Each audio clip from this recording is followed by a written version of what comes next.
Hi. So 7.2 has been out for a few days now. Half a week at least, maybe a bit over for most people. How are we getting on? So I was asked to talk about what I think about patch 7.2.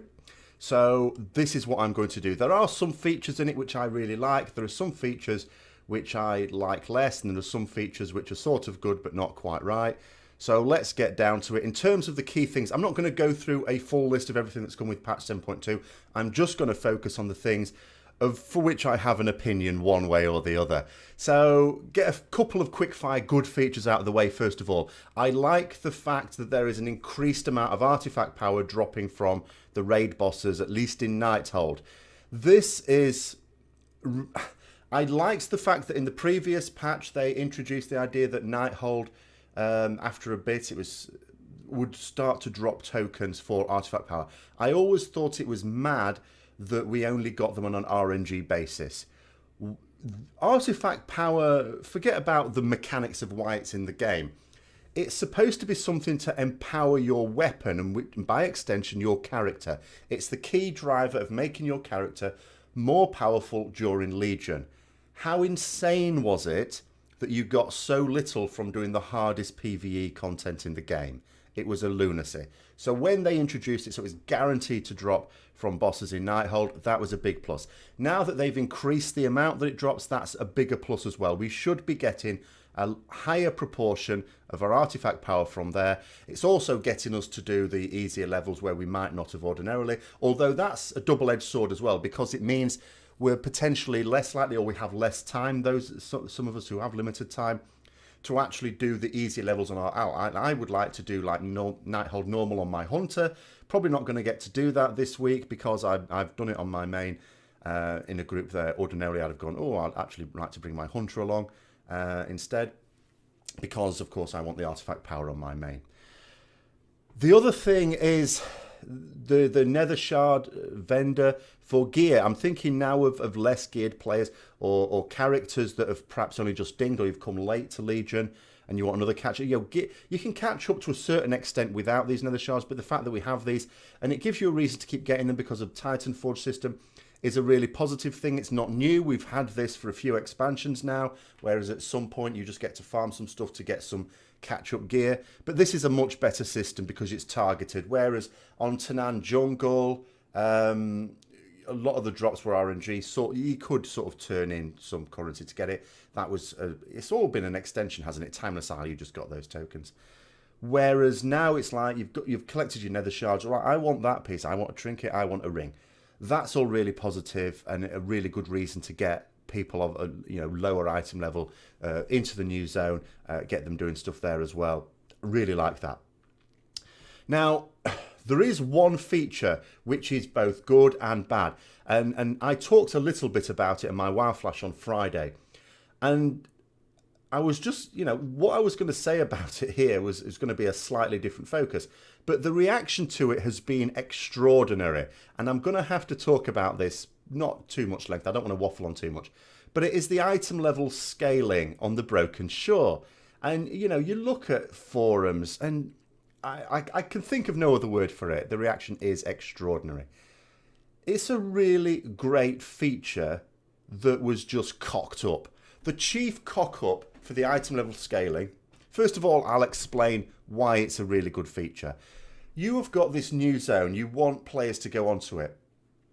But you imagine the difference between, say, someone on good item level, I've got like 908 item level, and someone who's freshly dinged. So compare those two characters. I have got well over 100 item level more than that character. How can you create a new zone where both of us are going to go to, it's new for both of us, both of these characters, and have any comparison at all with this content? We can't. Whatever you tune the mobs to be, if you tune it so that it's a reasonable challenge for the lower item level, the one who's just dinged, then I'm just going to steamroll through it, which I sort of do anyway. I mean, one thing that I have not liked about Legion, I'm very positive on a lot of things. Do not think this is a negative video. I don't want ever to give that impression in any of my videos. I occasionally have the odd little rant, but this isn't one. But one thing I've not liked, when Legion first launched and I first got to level cap, like you do your world quest, and when the world quest is like an elite mob, you sort of look at it and you, especially the really tough ones, the ones with like 60 million health, and you look at them and go, not sure I fancy taking that on my own. And I'm a Retribution Paladin with like defensive abilities and talents that I can take and stuff like that. And you just think, I'd just rather wait and see if there's someone else about before I tackle it. Now, I just zoom straight in with a chain of other elite mobs behind me if necessary. Don't give a crap. I'll just elite them all down. Elite them all down. I don't think elite's a verb. I didn't mean that. To DPS them all down at once.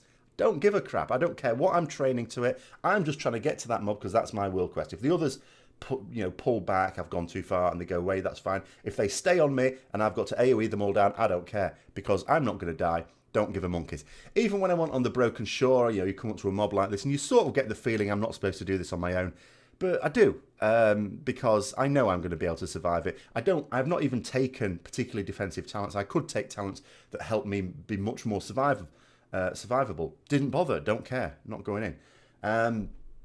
Whereas if I'd done that on freshly din character, I even treat large groups or even medium-sized groups of normal mobs with a bit of caution. I certainly wouldn't go wading in to an elite mob without really carefully considering it. And I would definitely not go on one of those World Quest super elite mobs. No, not on my own. Because I would get smashed, wouldn't I?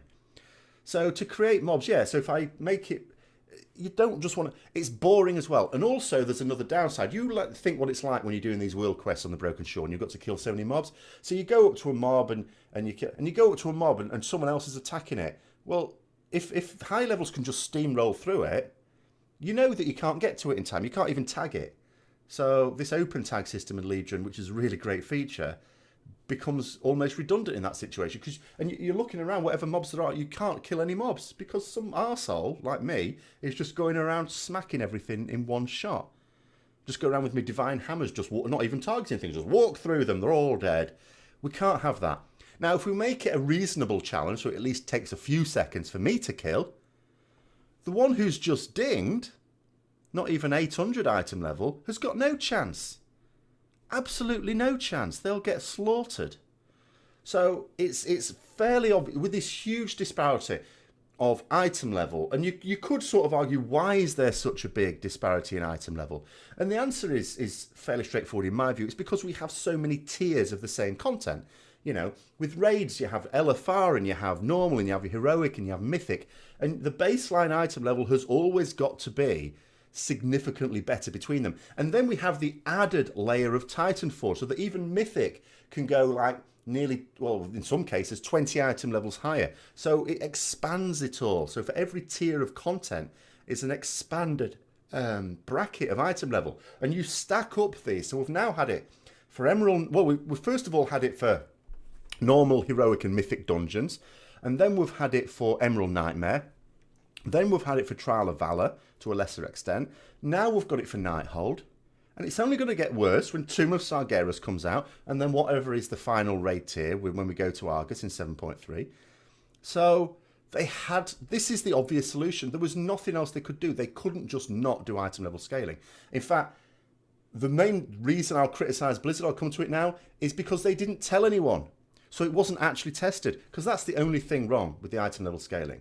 It's not the concept, it's the fact that it wasn't tested. And the reason it wasn't tested is because the people who are testing it, I don't mean internally testing, I mean the external testers, the ones who really find the problems with it, they weren't told it was a thing. And how would you know? The only way you could possibly know is if you were testing the content on a high geared character and a low geared character. Well, a lot of people are not going to do that. So Blizzard basically have been bitten on the arse. They've hopefully learnt the lesson. They seem to have in terms of what they're saying, but, actions speak louder than words in my view. Hopefully they've realised that actually when they put a feature in to PTR, they should say so. And they had a reason for not saying so when it was first implemented. They wanted people to actually test it out before being told, because they feared that if people were told about it, they sort of knew that this was going to happen as well. You can tell by what they said. They thought if people were just told about it before they got to test it, that their reaction would be negative. And indeed, that's what's happened. It has been.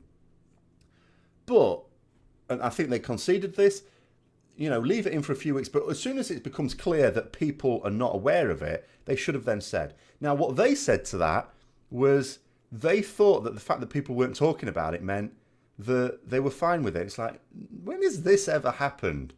Any new feature gets talked about on forums, whether it's good, bad, or indifferent. There's always some people talking about it because it's a new feature.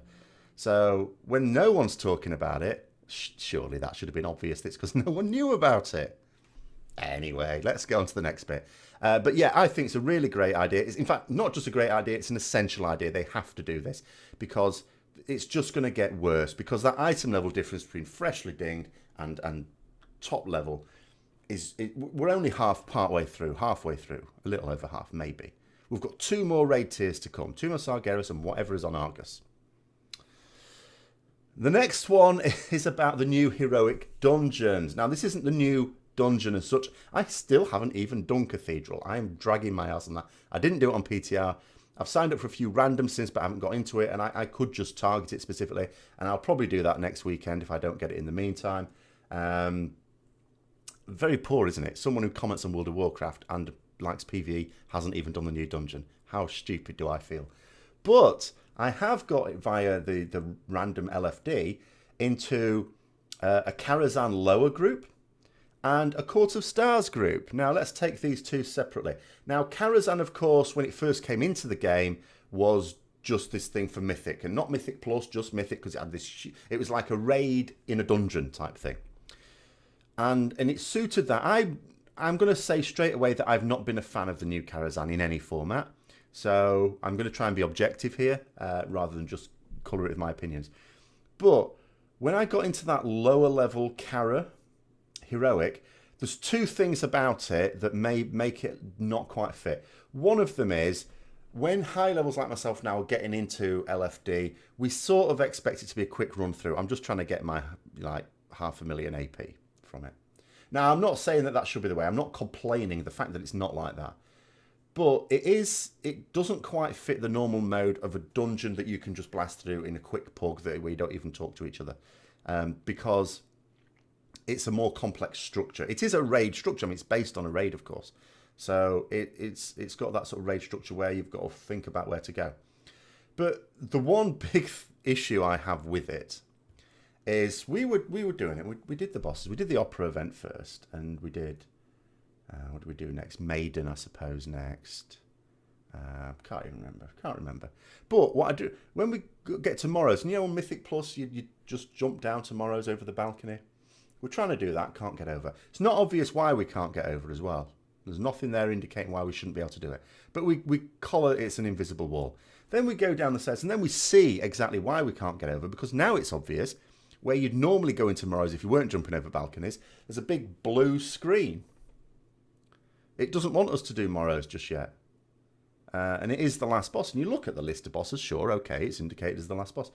But it's not the last boss you'd naturally come to. So what you have to do is you have to carry on down, do Achuman the Huntsman, and then come back up to Morrows. What's the point of that? Is there anything grand about Morrows that makes it so it has to be the last boss? No, not really. Not really. People that are doing heroic and LFD don't care about that. And on Mythic Plus, I keep getting keys for lower Karazhan. So I've already done it as a 10, a 7, a 10, and I've got it a 15 key for it now as well, which I'll probably do at some point. And you can do that in any old order you like. Just do all the bosses. No one cares about the order. And I don't understand why it wouldn't be like that on Heroic, because it would, or at least make Achuman the last one, because that's the natural cycle you take down if you're going to go down in that order. And the other, so that's the Karazhan one. I don't think it quite fits for a Heroic. I'm okay with them doing it and splitting it up and doing it as Mythic Pluses. I initially, when I heard about that, wasn't a fan, but that's because I thought, well, it's because of the length of time it's going to take. But now that they've introduced this system where you get more artifact power for doing Mythic Plus dungeons that are intended to take longer, I'm all right with that. I'm sort of okay with it. I still don't really like it. I'm not a fan. I don't like the new Karazhan much. I don't hate it, but I just don't like it. But I'm okay with the Mythic Plus side of it now. But I don't think it fits a Heroic dungeon. And then the other side of it is the Archway Court of Stars. Now, I've not got into an Archway Heroic yet, but I've done a Court of Stars. And I suppose I should have known that they were going to bring this on Heroic, because a Heroic version was available on the Alpha when we first introduced on the Legion Alpha, and we were testing that. And then when it didn't come out on live and it was just Mythic and Mythic Plus, I just thought that maybe the Heroic version was just so that we could test the concept of the dungeon on a low difficulty with a load of people that we've just randomly queued up with rather than gathered together, and that it wouldn't be a Heroic thing. And now that it is, I'm sort of thinking, again, it was a good idea when it was brought in for them to just be Mythic, because it works better as that. I don't think, because what you ideally want, what an ideal Heroic dungeon is, because you've got to remember Heroic dungeons, never mind the grand name, they're for dungeons of a group of people who sign up, press a button to form their group, and don't talk to each other. I say hi at the start of them, maybe someone says hello as well. And at the end of it, I say thanks for the run, or something similar. And in between, you don't get a lot said, okay? And that's, and that's the sort of thing it's not a social experience. It's not, is it? So what you ideally want from a dungeon like that, and it's very cynical to say so, but it is just, I think, a fact. It's an opinion, of course, but I think it's a fact in most people's minds. You just want a conveyor belt of bosses and trash, don't you? You just want to start from point A. It'd be very obvious which way to... You can have landscape and you loop around, sure, but there's a path, there's a road, and you just kill everything on your way and get to the end of it. Hear this little thing, get your reward and bugger off. That's what you want. And that's not the case with Court of Stars. People who've never been in Court of Stars are going to be wondering what to do, which has been the case. I've been in there with people who've clearly not done it before. It's fine. But, it's like, if you imagine a whole group of people who've never been in it before, you can imagine they're going to be in there for a bit. I don't even want to know what Archway is going to be like. And it's not going to be tough, of course, but it's just, the time spent wondering where to go and which mobs you need to get and all the rest of it. And, and again, the Karazhan ones, they just don't work for me. They don't work. Now, the other thing I'm going to say is in terms of the fact that the launch, there were a lot of bugs at launch. Now, I'm not saying it should be bug-free, and of course it shouldn't. There's always going to be some bugs. And indeed there were. But my issue is not so much that there were bugs with it and things not working properly. It's the fact that I don't think people needed patch 7.2 to come out when it did. I think it could have been another couple of weeks and no one would have... There was no one crying out for 7.2. People were looking forward to it. But in terms of people going, it's been too long since we've had new content now, we want it now, come on. There wasn't a lot of that. There wasn't even any of that as far as I can tell. People are still doing their stuff. They're not slavering to get this thing. It's not like in WoD where people were grasping for anything to come. They easily could have left it another 2 or even 3 weeks before bringing this out. It didn't need to come out when it did. But they brought it out when they did. Which, okay, but make sure it's ready. And the fact that there were certain things not quite ready that I think would have been better. I mean, some bugs will always sneak through. They're just going to happen. Don't matter when you bring it out. You won't get rid of all of them. But some of them I did get the feeling where I just think that some of their teams are being pushed to get things ready on deadlines that are a little bit too tight. And it's not necessary from the customer's point of view either. So I wish they would rush these things less. I know they want to be completely the opposite to WoD, where there was no content come in and everything was too slow. And they want to make sure that that's not the case. And that's great. And there's a lot of people support them for that. And it's fine. But don't rush it and then produce something that's going to irritate people, is all I would say. Another slight downside, this might sound a bit weird, is about nodes, like quest nodes. Like sometimes you get a quest node to click on something on the ground, something like that, like with the Khadgar's coins type thing. But there's another one I've got more in mind, but I can't remember what that one was. There's a little, well, maybe that was the Khadgar's coin one. There's a little area of the broken shore, and there were demons around. You kill the demons, and you need to click on these things to get them. No, it wasn't the Khadgar's coins. Was it? Doesn't matter. There were little mounds of dirt I had to click on, but you had to kill the demons around it first because the aggro onto you. And then what happened is some arsehole of a warrior, I'm killing some demons, and he leaps in and nicks the node and buggers off, and I'm killing the thing.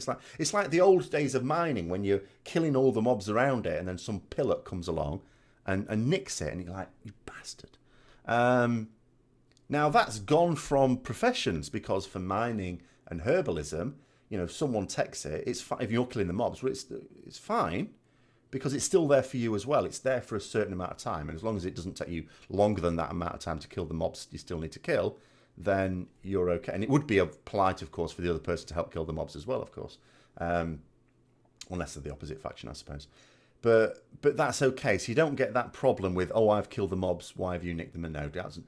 But for quests, it's still a thing. And I'm not sure why they don't just use the same technology for these as well. And it might sound like a silly little thing, because it hardly ever is a thing. And now that on a PvP server, if it was a Horde warrior that did it, I would just beat them up. But it was not. It always seems to be someone of the same faction as me, so I can't even kill them. And I know I'm not really one for world PvP at all. But if someone does that, I'm killing them. I don't do it. I don't gank people. But if they do something like that, I will kill them. But unfortunately, they always seem to be the same faction as me, so I can't. The other thing is about AP, a slight thing that I'm against, is the fact that we're still being encouraged to do lots of Mythic Plus for Artifact Power. And I've talked about this one in a video yesterday with Artifact Power grounds. I'm not going to go over and over the same ground, but I am not impressed with the fact that we're still expected to do that. And I did say in the other video, and you just watch it, if you go into the videos I've put up recently, you'll see it's probably one of the ones I've done in the last 24 hours. I don't see now why we need Artifact Power from dungeons, because I think there's enough reward for doing a few Mythic Pluses and pushing to high level in terms of getting a better item level item from them, as well as getting the Artifact Power from the weekly chest that we're going to get from next week based on the highest level Mythic Plus we did. I think that is reward enough to get us to do a significant number of them so that we can really push. I don't think we need the Artifact Power from the chest. That's just making people do more of them. So I would like to see that gone, I have to say. So that's another thing. The AP grind, which has already cost so many raiders in Legion, it risks, although it's I know it's a much gentler one this time, but it's still there. And this is how bad it is. We've had people, and I know people that have stopped in 7.2, even though they knew it was not going to be as bad as it was when it started being a thing in Legion. Just the fact that it's back at all has meant that's it. Because they were already at the edge. It was already, they were up to the point, the maximum they could take, and it's just this tiny little drop has just sent them over the edge. The straw that broke the camel's back, and they just need to get rid of it. But there were some really good features as well. We've got a new zone. Now, we've been used to this from the last couple of expansions. We've had the Timeless Isle in MOP. We had Tanan Jungle in WOD. And it's really important that they do this. We didn't used to get new zones partway through expansions. We sort of got our zones there. But this is a really good thing. And it's essential with Blizzard's overall aim of us exploring. Remember, the rationale for not giving us flying as soon as we've got level cap is that they want us to explore the world. And that's fair enough. I'm a big supporter of that. In fact, I'd be quite happy if flying just was never a thing. I've got to be honest. But I'm not saying that I agreed with them when they were going to, in WOD, that they were going to ban it completely, because it's the genie out of the bottle. The time to have cut flying out the game was end of TBC. It should have just been a TBC thing. It's like, it made sense for TBC, and they should have just not had it for Wrath. But then they did, and then they had it for Kata, and even expanded it in Kata. And so it's a thing now. It's just a thing. So the compromise they've made, where they let you fly from halfway through if you've completed certain achievements, is a reasonable compromise. I know a lot of people are still dead against it, and very strongly so, and I can understand that as well. But I'm okay with it. In fact, I support it. But in the interest of exploration, it means, of course, you have to add some exploration content partway through the expansion along with the other content. So they have to be able to add, and it's effectively 2 new zones at least we're going to get this time, isn't it? Because in 7.3 we're off to Argus. We're not going to get an entire world out of it, I don't think. I don't know how many zones. Maybe it will be more than one zone. I don't know. Who knows? I don't. But it will be interesting to note when that patch does come in. So yeah, that's a really good feature, and I do like the Broken Shore as well, and it is really good for exploring around. And it's the ideal terrain as well, because it's like, It reminds me of Stranglethorn Vale in a weird way, back in vanilla. Stranglethorn Vale, you'd think I've gone mad, but I'll explain. Bear with me. So, really, I mean, it's in 2 zones now, but at the time it's in 1 zone, all the way from sort of North End, where it borders with Duskwood, all the way down to Booty Bay. And the quests in the north were all for like late level 20s-ish, 28, 29, that sort of thing. But the ones right south were, you know, even level 40s were getting good experience from them. So it covered a huge range of levels. You wouldn't spend all those levels there. You'd go other places and come back. And I remember it was a long way to Booty Bay, and you would want to make the journey to Booty Bay because there were quests that took you there as well. So you'd be running down this path as a level 28, 29, something like that. And then someone would ride past you, who was level 40, of course, and had their mount. And you would think, oh, I want a mount. And this happened all the time, running up and down Stranglethorn Vale with people riding up and down you until you got to level 40. And I dinged level 40 in Stranglethorn Vale, and then you got your mount. Now, this is quite similar in a way, because the terrain is really awkward to traverse. You're looking at it and thinking, what's the best way to get there? And it's not really obvious. And it's the sort of terrain that really makes you want flying. But it's the new zone that's going to allow you eventually to get the flying. Will probably take a few weeks for a lot of people, even the people really pushing it. I'm not really pushing it, to be honest. I mean, I'm going to, yeah, all right, I'm going to want flying. By the time Tomb of Sargeras comes out, I'm not that worried if I don't get flying up to that. I know I will get it before then. But I'm not going mad on the reputation or anything like that at the moment. It'll come when it comes. But for some people who are pushing it, within a few weeks, they'll have that flying. But it's the ideal zone to make you really want it, isn't it? Because every time you need to go somewhere, it's like, bloody hell, I wish I had flying. In a way that maybe High Mountain was a little bit like that, but a lot of the zones, it'll be more convenient flying around the other zones, but you didn't really need it because you've got your grappling points around Stormheim, and Val'sharah and Asuna are not that bad for getting around, and there's only really High Mountain that's a bit awkward, and even then you've got your flight points now, so really it's not that big a deal, is it?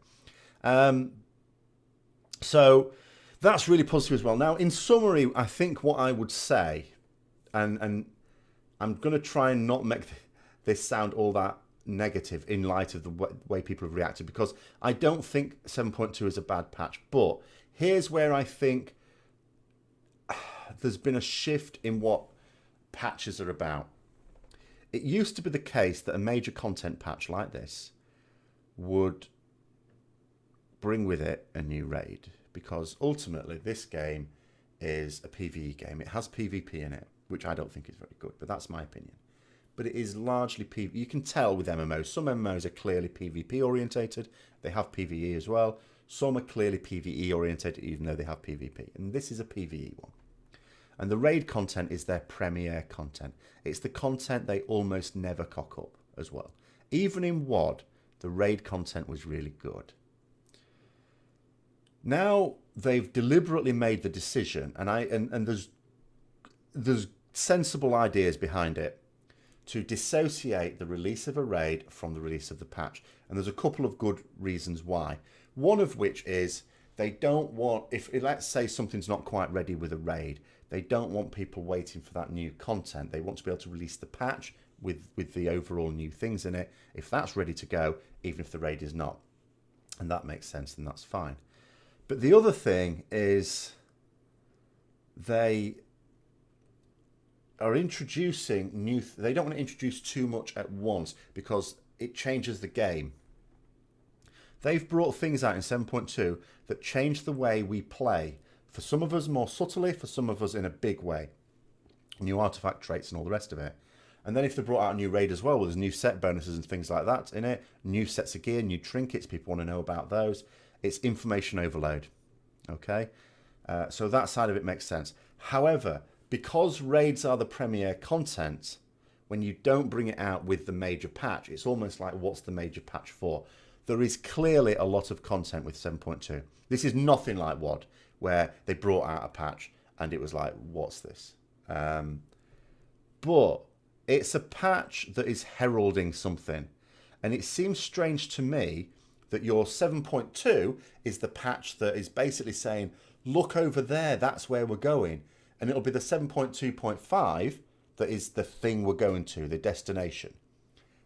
And that's going to require a different way of looking at it from the players, I think. And I think that's why a lot of people are disappointed with 7.2, because it feels like it's a promise of future content rather than new content itself. It is undoubtedly new content, but it's not the premiere content. It's the other stuff instead. And it almost feels like in the older days, the premiere content would have come with the number, and the other stuff would have come with number, other number, if you see what I mean. So that, I think that is feeding into some of the negativity. So I'm not very negative about it at all. There are obviously things I criticise. I've done that now, but there are other things I'm positive about. So there we go. Those are my opinions. Obviously, people will have different ones, maybe the same ones. Put your comments below as always. And I hope you found it interesting. If you did, don't forget to like, comment, subscribe and share for further content. And I'll see you later.